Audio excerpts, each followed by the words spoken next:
ಹಿಂದಿನ ಪದ್ಯಗಳಲ್ಲಿ ನರಸಿಂಹನ ಮತ್ತು ವಾಮನನ ಚಿಂತನೆಯನ್ನ ರೂಪಿಸಿದರು. ಯಾವಾಗಲೂ ಒಡೆದು ಆಳುವ ನೀತಿಯಿಂದ ಸಮಾಜವನ್ನ ತಮ್ಮ ವಶಕ್ಕೆ ತಂದುಕೊಳ್ಳುವಂತಹ ದಿತಿಜರು ಅಂತ ಯಾರಿದ್ದಾರೋ ಅವರನ್ನ ಪ್ರತಿ ಬಾರಿಯೂ ಮತ್ತೆ ಮತ್ತೆ ಭಗವಂತ ಅವತರಿಸಿ ಸಂಹಾರ ಮಾಡ್ತಿದ್ದಾನೆ ಅಂತ ಮಾತು ಬಂತು. ಮತ್ತೆ ಮುಂದೆ ಭೂಮಿ ಪಾಲಕರಾಗಿ ದುಶ್ಶಾಸನರಂತೆ ದುಷ್ಟ ಶಾಸನವುಳ್ಳವರಾಗಿ ತಮ್ಮ ವಶಕ್ಕೆ ಜಗತ್ತನ್ನು ತಂದುಕೊಳ್ಳುವ ಮಹಾ ಪ್ರಯತ್ನದಲ್ಲಿ ಯಶಸ್ವಿಗಳಾಗ್ತೇವೆ ಅಂತ ಕನಸು ಕಂಡಂತಹ ರಕ್ಕಸ ರಾಜರನ್ನೆಲ್ಲ ಧಿಕ್ಕರಿಸಿದಂತಹ ಪರಶುರಾಮನನ್ನ ಈ ಪದ್ಯದಲ್ಲಿ ಅವನಿ ಪವನಾನಲಂ.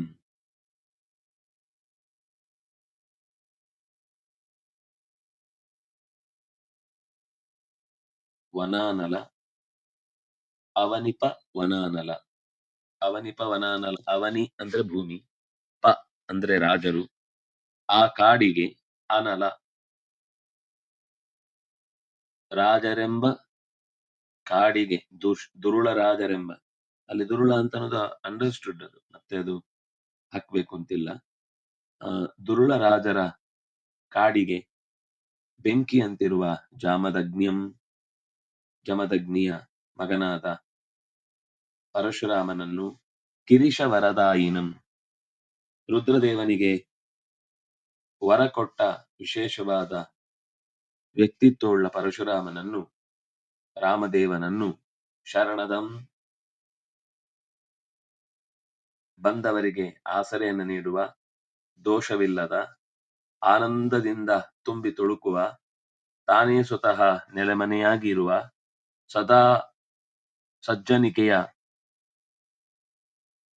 ವ್ಯಕ್ತಿತ್ವಕ್ಕೆ ಬೆಂಗಾವಲಾಗಿ ನಿಂತಿರುವ ರಮೇಶಂ ಪ್ರಪದ್ಯೆ, ರಮೆಯರಸನಾದ ನಾರಾಯಣನಿಗೆ ಸದಾ ಶರಣಾಗುತ್ತೇನೆ ಅಂತ ಆ ಪದ್ಯದ ಒಟ್ಟು ಭಾವ. ಅವನಿ ಅಂದ್ರೆ ಭೂಮಿ, ಅವನಿಪ ಅಂದ್ರೆ ರಾಜರು, ಅವುಗಳದ್ದೇ ವನ, ಆ ವನಲಕ್ಕೆ ಅನಲ, ಅನಲ ಅಂದ್ರೆ ಬೆಂಕಿ. ನ ಅಲಂ ಕ್ರಿಯತೆ, ಸಾಕು ಸಾಕು ಅಂತ ಯಾವತ್ತು ಹೇಳುದೇ ಇಲ್ಲ. ಸಾಕು ಅಂತ ಹೇಳದ ಸ್ವಭಾವದ ಮನಸ್ಥಿತಿಯೂ ಕೂಡ ಅನಲವೇ, ಅದು ಬೆಂಕಿಯೇ. ಆಸೆಯ ಬೆಂಕಿಗೆ ಬಿದ್ರೆ ಮತ್ತೆ ಭಸ್ಮವಾದ ಮೇಲೂ ಮುಗಿಯಲ್ಲ, ಅದು ನಿರಂತರ.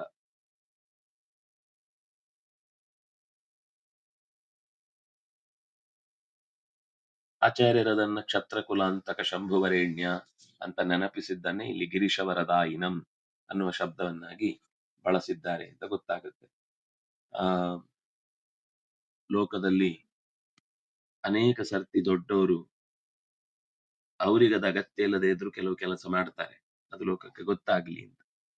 ಹಾಗೆ ಕೃಷ್ಣನು ಮಾಡಿದ್ದಾನೆ, ರಾಮನು ಮಾಡಿದ್ದಾನೆ, ಪರಶುರಾಮನು ಮಾಡಿದ್ದಾನೆ. ಒಂದೊಂದು ದೇವತೆಗಳ ಉಪಾಸನೆಯಿಂದ ಲೋಕಕ್ಕೆ ಏನೇನೋ ವಿಶಿಷ್ಟವಾದ ಫಲ ಬರುತ್ತೆ ಅಂತ ಅನ್ನೋದು ಅನುಭವ ಸಿದ್ಧವಾದ ಸಂಗತಿಗೆ ಒಂದು ದಾಖಲೆ ಬೇಕಲ್ವಾ. ಆ ದಾಖಲೆಗಾಗಿ ಭಗವಂತನೇ ಅದನ್ನ ಮಾಡಿ ತೋರಿಸಿದ ಅನ್ನುವ ನಿಟ್ಟಿನಲ್ಲಿ ಈ ಮಾತು ಬಂತು. ದಶಮುಖ ಮುಖ ದ್ವಿಜಾಹಾರಿ ಮೃತ್ಯುಂ ದಶರಥ ಸುತಂ ಪತಿಂ ಭೂಮಿಜಾಯ. ದಶರಥನ ಮಗನಾಗಿ ದಶಮುಖ ಮುಖ ದ್ವಿಜಾಹಾರಿ ಮೃತ್ಯುಂ,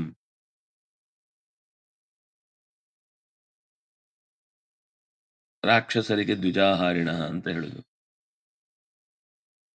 ದಶಮುಖ ಅಂದ್ರೆ ರಾವಣನೇ ಮುಂತಾದ ದ್ವಿಜಾಹಾರಿಂ, ಸಜ್ಜನರನ್ನ ಅಪಹರಿಸಿ ನೆತ್ತರು ಕಾರುವಂತೆ ಮಾಡ್ತಾ ಇದ್ದಂತಹ ದುಷ್ಟನಿಗೆ ಮೃತ್ಯು ಸ್ವರೂಪನಾಗಿ ನಿಂತ ದಶರಥನಿಗೆ ಮಗನಾದ ಭೂಮಿಜಾಯಾಹ ಪತಿಂ, ಸೀತೆಯ ನಲ್ಲನಾದ, ಎಲ್ಲರಿಗೂ ನೆಲೆಯಾಗುವ, ತಾನೇ ಸ್ವತಃ ನೆಲೆಯಾಗಿ ಎಲ್ಲರನ್ನೂ ಕಾಪಿಡುವ, ದೋಷವೇ ಇಲ್ಲದ, ಯಾವಾಗಲೂ ಸಜ್ಜನರ ಹಿತಚಿಂತಕನಾಗಿರುವ ರಮೇಶನನ್ನು, ರಾಮನೇ ರಮೇಶ, ಅದನ್ನೇ ರಾಮ ಏವ ರಮಾಪತಿರತಿಮಾತ್ಮನಃ ಪದ ಪದ್ಮಯೋಹೋ ಅಂತ ಮತ್ತೆ ಮುಂದೊಂದು ಪದ್ಯದಲ್ಲಿ ಈ ತರದ ಸಾಲು ಬರುತ್ತೆ. ಅಂತಹ ಭಗವಂತನಿಗೆ ನನ್ನ ನಮಸ್ಕಾರ. ಮಥಿತ ಪೃಥಿವೀಭರಂ ವಾಸುದೇವಂ ಮಧುರಮಧಿಕಂ ಪ್ರಿಯಂ ಪಾಂಡವಾನಾಂ. ಮಥಿತ ಪೃಥಿವೀಭರಂ, ಮಥಿತ ಅಂತಂದ್ರೆ ಮಣಿಸುವುದು. ಪೃಥಿವಿಯ ಭಾರವನ್ನ ಕಡಿಮೆಗೊಳಿಸಿದವನು. ಕುರುಪಾಂಡವ ನೆಪದಿಂದ ಜರಾಸಂಧನ ಸೇನೆಯನ್ನು ಕರೆದು ಕರೆದು ನಾಶ ಮಾಡುವ ಹೆಳೆಯಿಂದ ಪೃಥಿವಿಯ ಭಾರವನ್ನ ಇಳಿಸಿದ.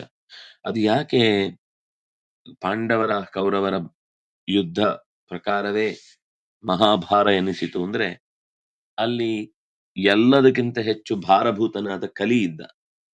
ಈ ಎಲ್ಲ ಹಿಂದಿನ ಜರಾಸಂಧನ ಯುದ್ಧಗಳಲ್ಲಿ ಕಲಿಯ ಪ್ರಭಾವದಿಂದ ದುರುಳರಾದ ರಾಜರ ಪಟ್ಟಿ ಎದುರಿದ್ದಾಗ ಕೃಷ್ಣ ಅದನ್ನು ಎದುರಿಸಿದ್ರು ಕೂಡ, ಈಗ ಈ ಎಲ್ಲದಕ್ಕೂ ಮೂಲ ಕಾರಣ ನೆನೆಸಿದ ವ್ಯಕ್ತಿಯನ್ನೇ ಕೊನೆಯಲ್ಲಿ ನಿರ್ನಾಮ ಮಾಡುವ ಉದ್ದೇಶದಿಂದ ಪಾಂಡವರಿಗೆ ಪ್ರಿಯನಾಗಿ ಮಧುರಾ ಪಟ್ಟಣದ ನಾಯಕನಾಗಿ ಮಧುರಂ ಸ್ವತಃ ಚೆಲುವಿನ ರೂಪವಾಗಿ, ಅಧಿಕಂ ಮಧುರಂ ಅದು ಸಾಮಾನ್ಯ ಮಾಧುರ್ಯ ಅಲ್ಲ, ಅದನ್ನಾಗೆ ಅದು ಮಧುರಾ ಶಬ್ದ ಹೊರತು ಮಥುರಾ ಅಲ್ಲ. ಆ ಊರಿನ ನಿಜವಾದ ಹೆಸರು ಮಧುರಾ. ಅಂತಹ ಮಾಧುರ್ಯದಿಂದ ಕೂಡಿದ ಚೆಲುವು ಲಾವಣ್ಯಗಳಿಂದ ಕಂಗೊಳಿಸುವ ರಮೇಶನನ್ನು, ನಿರ್ದುಷ್ಟನನ್ನು, ಎಲ್ಲರಿಗೂ ನೆಲೆಯಾದವನನ್ನು, ತಾನೇ ನೆಲೆಯಾಗಿ ಎಲ್ಲರಿಗೂ ಹಿತವನ್ನೇ ಬಯಸುವ ಭಗವದ್ ರೂಪವನ್ನು ಅನವರತ ಮಾದರಾದಂಬುಜಾಕ್ಷಂ ಸ್ಮರಭವ ಭಯಾಪಹಂ ವಾಸುದೇವಂ ಅಂತ ಹಿಂದೆ ಹೇಳಿದ ಹಾಗೇನೆ ಇಲ್ಲಿ ಪ್ರಪದ್ಯೆ ರಮೇಶಂ ಪ್ರಪದ್ಯೆ ವಂದಿಸುತ್ತೇನೆ. ಅಸುರ ಮನಸಾಂ ಮಹಾಮೋಹ ಹೇತುಂ ವಿಷದ ಮನಸಾಂ ಹಿತಂ ಬುದ್ಧ ರೂಪಂ. ಮಹಾಮೋಹ ಅಂದ್ರೆ ಸಮೂಹ. ಏನೇ ಹೇಳಿ ನೀವು ಅದು ತಿಳಿಯಲ್ಲ. ಒಂದು ಪ್ರೊಪಗಂಡ ಶುರುವಾಯಿತು ಅಂದ್ರೆ ಎಲ್ಲದಕ್ಕೂ ಅದೇ ಶಬ್ದವನ್ನು ಬಳಸಿ ಬಳಸಿ ಬಳಸಿ 10 ಸಲ ಹೇಳಿದ್ಮೇಲೆ ಸತ್ಯ ಅಂತ ಅನಿಸ್ಬಿಡುತ್ತೆ. ಅದು ಅಸುರರ ಮನಸ್ಸೇ ಹಾಗೆ ಯಾವಾಗ್ಲೂ ಕೂಡ. ಅವರಿಗೆ ದುಷ್ಟ ವಿಷಯಗಳನ್ನೇ ಒತ್ತಿ ಒತ್ತಿ ಒತ್ತಿ 10 ಸಲ ಹೇಳಿ ಅದನ್ನೇ ಸತ್ಯ ಅಂತ ಮಾಡುವ ಒಂದು ದುರ್ಬುದ್ಧಿ ಇರುತ್ತೆ. ಇದು ಪ್ರಭಾವವು ಬುದ್ಧನದ್ದೇ. ಅಸುರ ಮನಸಾಂ ಮಹಾಮೋಹ ಹೇತುಂ ವಿಷದ ಮನಸಾಂ ಹಿತಂ ಬುದ್ಧ ರೂಪಂ. ಆದ್ರೆ ವಿಸ್ತಾರವಾದ ಚಿಂತಕರ ಚಾವಡಿಯಲ್ಲಿ ಬುದ್ಧನ ಮಾತು ಅಂತ ಅನ್ನೋದು ಯಾವತ್ತು ಹಿತವನ್ನೇ ಹೇಳುತ್ತೆ ಹೊರತು ಅಹಿತವನ್ನ ಹೇಳಲ್ಲ. ಮೇಲ್ನೋಟಕ್ಕೆ ಕಾಣುತ್ತೆ, ಅಹಿತ ಅನ್ನುವ ಹಾಗೆ ಕಾಣುತ್ತೆ. ಯಾಕೆಂದ್ರೆ ಎರಡೂ ತರದ ಮಂದಿಗೆ ಭಗವಂತನ ಕಾರ್ಯಭಾರ ಇದೆ. ಅದು ಅವ್ರಿಗ್ ಬೇರೆ ಇವ್ರಿಗ್ ಬೇರೆ ಅಂತ ನಾವು ಬಿಡಿಸಿಕೊಟ್ರೆ ಅವ್ರಿಗೆ ಗೊತ್ತಾಗುತ್ತೋ ಇದು ನಮ್ಮನ್ನ ದಾರಿ ಕೆಡಿಸ್ಲಿಕ್ಕೆ ಹೇಳಿದ್ದು ಅಂತ. ಆದ್ರಿಂದ ಅದನ್ನು ಅವ್ರು ಮುಟ್ಟುವುದೇ ಇಲ್ಲ, ಅಥವಾ ಅದರ ಗೋಜಿಗೆ ಹೋಗದೇ ಇದ್ದಿದ್ದು. ಆದ್ರೆ ಯಾವುದೋ ದೇವತೆಗಳಿಗೆ ಕೊಟ್ಟ ಮಾತು ಅಂದಾಗ ಇವ್ರು ಓಡಿ ಬರ್ತಾರೆ ಅಸುರರು. ನಮ್ಗದು ಬೇಕು, ಯಾಕಂದ್ರೆ ಅವರಿಗೆ ಪ್ರೆಷಸ್ ಆದದ್ದೇನೋ ಕೊಟ್ಟಿರ್ತಾರೆ ಅಂತ. ಹಾಗೆ ಕೊಟ್ಟ ಸಂಗತಿಯನ್ನು ಇಟ್ಟುಕೊಂಡು ಅವರು ಕಸಿಯುವ ಪ್ರಯತ್ನ ವಸ್ತುವಿನ ರೂಪದಲ್ಲಿ, ವ್ಯಕ್ತಿ ರೂಪದಲ್ಲಿ ಎಲ್ಲ ಕಡೆಯಿಂದಲೂ ಆವರಿಸಿಕೊಳ್ತಾರೆ. ಆವರಿಸಿಕೊಂಡು ಸತ್ಯವನ್ನ ಮರೆಮಾಚುವಂತೆ ಮಾಡ್ತಾರೆ. ಇದೇ ಅಸುರ ಮನಸ್ಸು. ಅದು ಮಹಾಮೋಹಕ್ಕೆ ಕಾರಣವಾಗುತ್ತೆ. ಬುದ್ಧನಾಗಿ ಅವತರಿಸಿ ಅಸುರರ ಮನಸ್ಸಿಗೆ ಸರಿತೋಚುವ ಸಂಗತಿಗಳನ್ನ ಕಲಿಸಿದವನಿಗೆ, ವಿಸ್ತಾರವಾದ ಮನಸ್ಸಿನಿಂದ ಚಿಂತಿಸುವವರಿಗೆ ಇದೇ ಸರಿ ಅಂತ ದೃಢವಾಗಿ ನಿಷ್ಠೆ ತೆಗೆದುಕೊಳ್ಳುವುದಕ್ಕೆ ಅನುಕೂಲ ಅನ್ನುವಂತಹ ಪರಿಸ್ಥಿತಿಯನ್ನ ತಂದಿಟ್ಟವನಿಗೆ ನಮ್ಮ ನಮನಂ. ನಿರ್ದುಷ್ಟ ಅಂತ ಮತ್ತೆ ಒತ್ತಿ ಹೇಳ್ತಾ ಇದ್ದಾರೆ. ಶರಣದ ಅದೋಷಂ, ಬುದ್ಧ ರೂಪವು ಕೂಡ ಅದೋಷ, ಅದರಲ್ಲೇನು ದೋಷ ಇಲ್ಲ. ಅದು ಉಪದೇಶಿಸಿದ ವಾಕ್ಯದ ಅರ್ಥೈಸಿಕೊಳ್ಳುವ ಬುದ್ಧಿ ದೋಷ ಅವರ ದಾರಿ ತಪ್ಪುವಿಕೆಗೆ ಅಂತ ನಾವು ಅಂದುಕೊಂಡ್ರೆ, ಸರಿಯಾಗಿ ಅರ್ಥ ಮಾಡಿಕೊಳ್ಳುವ ಪ್ರಯತ್ನದಲ್ಲಿಯೂ ಅನೇಕ ಚಿಂತನೆಗಳು ಮತ್ತೆ ಮತ್ತೆ ನಡೀತಾ ಇರುತ್ತೆ. ಅದು ಒಂದು ಕಡೆಗೆ ಚಿಂತನೆಯ ಹಾದಿ ನಿಲ್ಲುವುದು ಅಂತಿಲ್ಲ. ನಿಂತ್ರೆ ಅದು ಚಿಂತನೆ ಅಲ್ಲ. ಯಾವುದು ನಿಂತಿತೋ ಅದು ದೇಶಕ್ಕೆ ಜಗತ್ತಿಗೆ ಮಾರಕ. ಯಾವುದು ಬೆಳೀತಾ ಹೋಗುತ್ತೋ, ಯಾವುದಕ್ಕೆ ಅಮೆಂಡ್ಮೆಂಟ್ಗಳು ಬರ್ತಾವೋ, ಬಹುಶಃ ಈ ಅಮೆಂಡ್ಮೆಂಟ್ಗಳು ಕೇವಲ ತಾವು ಅರ್ಥ ಮಾಡ್ಲಿಕ್ಕೆ ಆಗದೇ ಇದ್ದದಕ್ಕೆ ಕಿತ್ತು ಬಿಸಾಕುವುದಲ್ಲ, ಅಥವಾ ಅಮೆಂಡ್ಮೆಂಟ್‌ಗಳು ತಮಗೆ ಬೇಕಾದ ಆಕ್ಟ್‌ಗಳನ್ನ ಸೇರಿಸುವುದರಲ್ಲಿ ಅಲ್ಲ. ಜಗತ್ತಿನ ಸತ್ಯವನ್ನ ಕಾಲಕ್ಕೆ ತಕ್ಕಂತೆ ಬಿಡಿಸಿ ಹೇಳುವ ವಿಷಯದಲ್ಲಿ ಆಗಬೇಕಾದ ಅಮೆಂಡ್ಮೆಂಟ್ ಅನ್ನ ನಿರಂತರ ಮತ್ತೆ ಮತ್ತೆ ಅವತಾರಗಳಲ್ಲಿ ಅದನ್ನ ಭಗವಂತ ನಡೆಸ್ತಾ ಹೋಗ್ತಾ ಇರ್ತಾನೆ. ಕೆಲವೊಮ್ಮೆ ಅದು ಕೆಲವರಿಗೆ ಅಮೆಂಡ್ಮೆಂಟ್ ಇಷ್ಟ ಆಗ್ಬೋದು, ಇಷ್ಟ ಆಗದೇ ಇರ್ಬೋದು. ಆದ್ರೆ ಕಾಲದಲ್ಲಿ ಅದು ಸತ್ಯ. ಮತ್ತೆ ಎಲ್ಲರಿಗೂ ದಕ್ಕುವ ಅವರವರ ಹಂತಕ್ಕೆ ಒದಗುವ ಸತ್ಯ ಆದ್ರಿಂದಾಗಿ ಅವರಿಗೆ ಸಿಕ್ಕಿತು ಅಂತ ಅನ್ನೋದ್ರಲ್ಲಿ ಅವರು ತೃಪ್ತರಾದ್ರೆ ಅವರು ಎತ್ತರಕ್ಕೆ ಬೆಳೀತಾರೆ.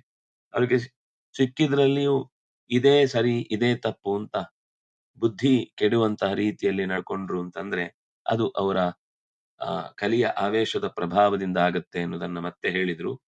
ಕಲಿಲ ಕಾಲ ವೈಕಲ್ಯ ಮೂಲಂ ಕಲಿತ ಕಲ ಸಂಕಟಂ ಕಲ್ಕಿದೇವಂ. ಕಲಿದೋಷದಿಂದ ದೂಷಿತವಾದ ಕಾಲವೇ ದೂಷಿತ. ಅದು ಕೊನೆಯ ಪಾದ ಬೇರೆ. ಅಂದ್ರೆ ಕೊನೆಯ ಅವತಾರ. ಅವತಾರ ಮತ್ತೆ ಮತ್ತೆ ಆಗ್ತಾ ಇರುತ್ತೆ. ಇದೇ ಅವತಾರ ಕೊನೆ ಅಂದ್ರೆ ನಾವು 10 ರೂಪಗಳ ಬಗ್ಗೆ ಮಾತ್ರ ಯೋಚನೆ ಮಾಡಿ ಮಾತಾಡಿದ್ದಾದ್ರೆ, ದೂಷಿತವಾದ ಕಾಲ. ಕಾಲ ದೂಷಿತ ಆಗುದು ಅಂದ್ರೆ ಏನು? ಬುದ್ಧಿಗಳು ದೂಷಿತವಾಗುವುದು ಅಂತ ಅರ್ಥ. ಕಾಲ ಯಾವತ್ತಾದ್ರೂ ದೂಷಿತವಾಗುತ್ತಾ? ಅದು ಎಲ್ಲಾ ಕಾಲದಲ್ಲೂ ಒಂದೇ ತರ. ಆದ್ರೆ ಕಾಲದ ಪ್ರಭಾವ ಅಲ್ಲಿ ಅವನು ಕಾಲದ ಮೇಲೂ ನಿಯಂತ್ರಣವನ್ನ ಸಾಧಿಸಿಕೊಂಡು ಬುದ್ಧಿಯನ್ನ ನಿಯಂತ್ರಿಸ್ತಾನೆ. ಅದರಿಂದಾಗಿ ದುಷ್ಟನ ಪ್ರಭಾವ ಹಾಗಿರುತ್ತೆ. ಅದಕ್ಕೆ ಕಲಿತ ಕಾಲ ಅಂತ ಹೇಳಿತು. ಕಲಿಕ ಕಲಿಲ ಕಾಲ ವೈಕಲ್ಯ ಮೂಲಂ ಕಲಿತ ಖಲ ಸಂಕಟಂ ಕಲ್ಕಿದೇವಂ. ಕಲ್ಕಿದೇವನಾಗಿ ಕಲಿ ದೋಷದಿಂದ ಸರಿಯಾಗಿ ಅಂಟಿಕೊಂಡು ಏನ್ ಮಾಡುವುದು ಅಂತಾನೆ ತೋಚದ ಸ್ಥಿತಿಯಲ್ಲಿ ಅದರ ದುರುಳತನವನ್ನ ಕೊನೆಗೊಳಿಸುವುದಕ್ಕಾಗಿ ಕಲ್ಕಿಯಾಗಿ ಭಗವಂತ ಬರ್ತಾನೆ. ಕಲ್ಕಿ ದೇವಂ ಕಲಿತ ಕಲ ಸಂಕಟಂ. ದುರ್ಜನರ ಕುಲವನ್ನ ಕತ್ತಿಯಿಂದ ಕತ್ತರಿಸಿ ತೆಗೆಯುವಂತಹ ಕಲ್ಕಿಯನ್ನ ಶರಣದಂ ಅದೋಷಂ. ಅದೂ ದೋಷ ಇರುವಂತಹದ್ದಲ್ಲ. ಏನು ಇಷ್ಟು ಸಾವಿರಾರು ಲಕ್ಷ ಕೋಟಿ ಸಂಖ್ಯೆಯ ದುರುಳರ ತಲೆಯನ್ನು ತೆಗೀತಾನೆ ಅಂದ್ರೆ ಅದು ಕೇವಲ ಸಾಮಾನ್ಯ ಕ್ರಿಮಿನಲ್ ಅಲ್ಲ, ದೊಡ್ಡ ಕ್ರಿಮಿನಲ್ ಕರ್ಮ ಅಂತ ನಾವು ಒಂದು ವೇಳೆ ಲೋಕದ ನಿಯಮದಂತೆ ಭಾವಿಸಿದ್ರೆ. ಯಾಕಂದ್ರೆ ಯಾವ ದೇಶದಲ್ಲಿ ಯಾವುದು ಭಯೋತ್ಪಾದಕತೆ ಅಂತ ಅವರ ಚಿಂತನೆಯ ಮೇಲೆ ತೀರ್ಮಾನ ಆಗುತ್ತೆ. ಪಾಕಿಸ್ತಾನದಲ್ಲಿ ಒಂದು ತರದ ಭಯೋತ್ಪಾದಕತೆ, ಬಾಂಗ್ಲಾದಲ್ಲಿ ಚಿಂತನೆ ಮಾಡಿದ್ರೆ ಅವರು ಯಾವುದನ್ನೋ ಭಯೋತ್ಪಾದಕತೆ ಅಂತಾರೆ. ಭಾರತದಲ್ಲಿ ಚಿಂತನೆಯಲ್ಲಿ ಎಲ್ಲರಿಗೂ ಹಿತವನ್ನ ಬಯಸುವಂತಹದ್ದಾದ್ರೆ ಅದು ಹಿತ. ನಮ್ಮವರಿಗೆ ಮಾತ್ರ ಹಿತ, ಬೇರೆಯವರಿಗೆ ಅಹಿತ ಅಂತಿದ್ರೆ ಅದು ಭಯೋತ್ಪಾದಕತೆ. ಹಾಗಿರುವ ಭಯೋತ್ಪಾದಕತೆಯ ದುಷ್ಪರಿಣಾಮದಿಂದಾಗಿ ಲೋಕ ತುಂಬಾ ತತ್ತರಿಸಿ ಹೋಗುವ ಕಲಿತ ಸಂಕಟಂ ಒದ್ದಾಡ್ತಾ ಇರುವಂತಹ ಸ್ಥಿತಿಯಲ್ಲಿ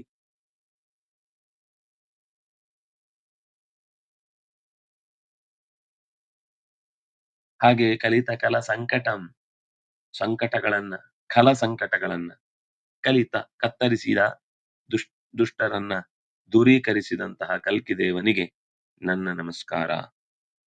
ಅಗಣಿತ ಗುಣಂ ಗುಣಾಪೇತಮೇಕಂ ವಿಧಿ ಮುಖ ವಿಚಿಂತಿತಂ ಬ್ರಹ್ಮ ಸಂಯಂ. ಲೆಕ್ಕವಿಲ್ಲದಷ್ಟು ಗುಣಗಳ ರಾಶಿ, ಸತ್ವರಜಸ್ತಮಸ್ಸು ಗುಣಗಳಿಂದ ಅಪೇತ ದೂರಕ್ಕೆ ಹೋಗಿರುವ ಏಕಂ ಒಬ್ಬನೇ ಒಬ್ಬ ಎನಿಸಿದಂತಹ ತತ್ವವಾಗಿ. ಇದು ಸುಮ್ಮನೆ ಹೊಗಳಿಕೆಯ ಮಾತಲ್ಲ. ಏಕವಾದ ಅಂದ್ರೆ ಒಂದೇ ವಿಷಯಕ್ಕೆ ಅಂಟಿ ಕೂಡುದು ಯಾಕೋ ಚೆನ್ನಾಗಿಲ್ಲ ಅಂತ ನಾವು ಲೋಕದ ಬೋರು ಬರುವ ವ್ಯಕ್ತಿತ್ವ ಭಗವಂತನದ್ದಲ್ಲ. ಎಷ್ಟು ಕೋಟಿ ವರ್ಷ ಕಳೆದ ಮೇಲೂ ಆ ಭಗವಂತ ನೋಡುವಾಗ ಅದವನು ಹೊಸ್ತೆ, ಅಥವಾ ಒಳ್ಳೆತನದಿಂದ ಕೆಲಸದ ದೃಷ್ಟಿಯಿಂದ ನೋಡಿದ್ದ ಅಂದ್ರೆ ಅದು ಆ ಕೆಲಸ ಎಲ್ಲಿ ನಡೆದಾಗ್ಲೂ ಅವನಿಗೆ ಒಂದು ಸ್ಫೂರ್ತಿ. ಹಾಗೆ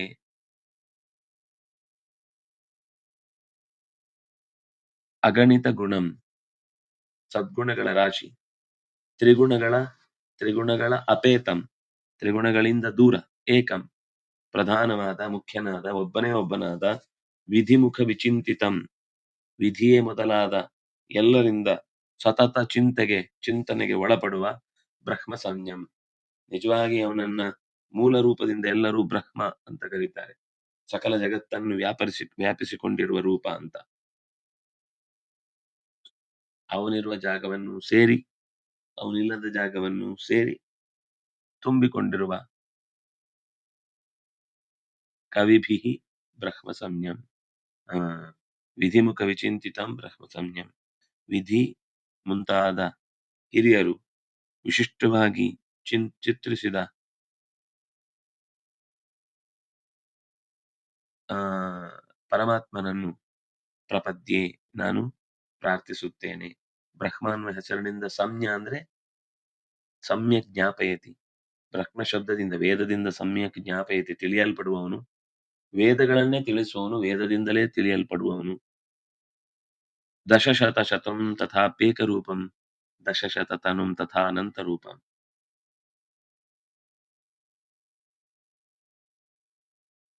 10 ರೂಪಗಳನ್ನು ತೊಟ್ಟವನಿಗೆ ಇನ್ನು ಹೀಗೆ ಅನೇಕ ರೂಪಂ. ದಶಶತ ತನು 100, 200, 500, 1000, 10,000 ಮೊದಲಾದ ಲೆಕ್ಕವಿಲ್ಲದಷ್ಟು ಅನಂತ ರೂಪಗಳನ್ನ ಸದಾ ತೊಟ್ಟು ರಕ್ಷಣೆಯನ್ನ ಲೋಕಕ್ಕೆ ಕೊಡುವಂತಹ ಅನಂತ ರೂಪ. ಅನಂತ ಅನ್ನುವ ಹೆಸರಿನ ರೂಪ, ಅನಂತನಾದ ಶೇಷನಲ್ಲಿ ಪವಡಿಸಿದ ರೂಪ, ಅನಂತನ ಅಂತರ್ಯಾಮಿ ರೂಪ.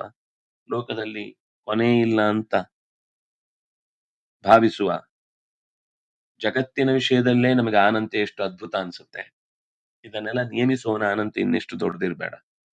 ಅಂತಹ ಎಲ್ಲರಿಗೂ ಶರಣದನಾದ ಅದೋಷನಾದ ಭಗವಂತನನ್ನು ಸದಾ ಧ್ಯಾನಿಸುತ್ತೇನೆ. ಲಿಕುಚ ಕವಿನಂದನ ಸನ್ನುಪಾಂತ್ಯೋ ವ್ಯದದದಿ ವೈ ರಮೇಶಸ್ಯ ಗೀತಿಂ.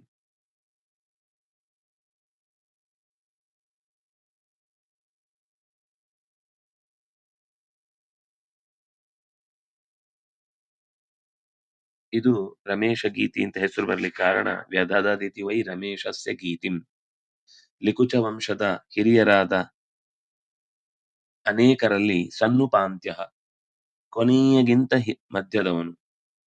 ಕೊನೆಯವರು ನಾರಾಯಣ ಪಂಡಿತಾಚಾರ್ಯರು, ಮೋಸ್ಟ್ಲಿ ಇದು ಶಂಕರ ಪಂಡಿತರು ಇರಬೇಕು. ಅವರ ಮನೆತನದಲ್ಲಿ ಉಪಾಂತ್ಯ ನಾರಾಯಣ ಪಂಡಿತರು ಕೊನೆಯವರಾದ್ರೆ, ಇದು ತ್ರಿವಿಕ್ರಮ ಪಂಡಿತರ ಎರಡನೇ ಮಗ. ಯಾರು ಅಂತ ಗೊತ್ತಿಲ್ಲ, ನಾನು ಸುಮ್ಮನೆ ಇರಬಹುದು ಅಂತ ಹೇಳಿದ್ದು. ನಾರಾಯಣ ಪಂಡಿತರ ಅಣ್ಣ ಅಂತ ಇಷ್ಟು ಗೊತ್ತಾಗುತ್ತೆ, ತ್ರಿವಿಕ್ರಮ ಪಂಡಿತರ ಮಗ ಅಂತ ಮತ್ತಷ್ಟು ಗೊತ್ತಾಗುತ್ತೆ. ಹೆಸರು ಅವರು ಹೇಳ್ಕೊಳ್ಳೇ ಇಲ್ಲ. ಉಪಾಂತ್ಯ ಅಂತ ಅಷ್ಟ ಶಬ್ದದಿಂದ ಸನ್ನುಪಾಂತ್ಯೋ ವ್ಯದದದಿ ವೈ ರಮೇಶಸ್ಯ ಗೀತಿಂ ಅಂತ ಆ ಪದ್ಯದ ನಿರೂಪಣೆ. ಮತ್ತೆ ಮುಂದೆ ನರಸಿಂಹ ಗೀತಿ, ತುಂಬಾ ಸುಂದರವಾದ ಗೀತ. ನಮ್ಮ ಕಷ್ಟ ಕಾರ್ಪಣ್ಯಗಳ ಅನಾಹುತಗಳ ಸಾಲು ಬೆಳೀತಾ ಹೋದ ಹಾಗೆ ಈ ಸ್ತುತಿಯ ಪಾರಾಯಣ ಅತ್ಯಂತ ಶ್ರೇಯಸ್ಕರ ಅಂತ ಹೇಳ್ತಾರೆ. ಅಂತಹ ನರಸಿಂಹ ಗೀತೆಯನ್ನ ನಾಳೆ ಇಲ್ಲ, ನಾಳಿದ್ದು ಚಿಂತಿಸೋಣ. ಶ್ರೀ ಹರಿಪ್ರಿಯತಾಂ ಶ್ರೀಕೃಷ್ಣ ಅರ್ಪಿತಂ ಅಸ್ತು.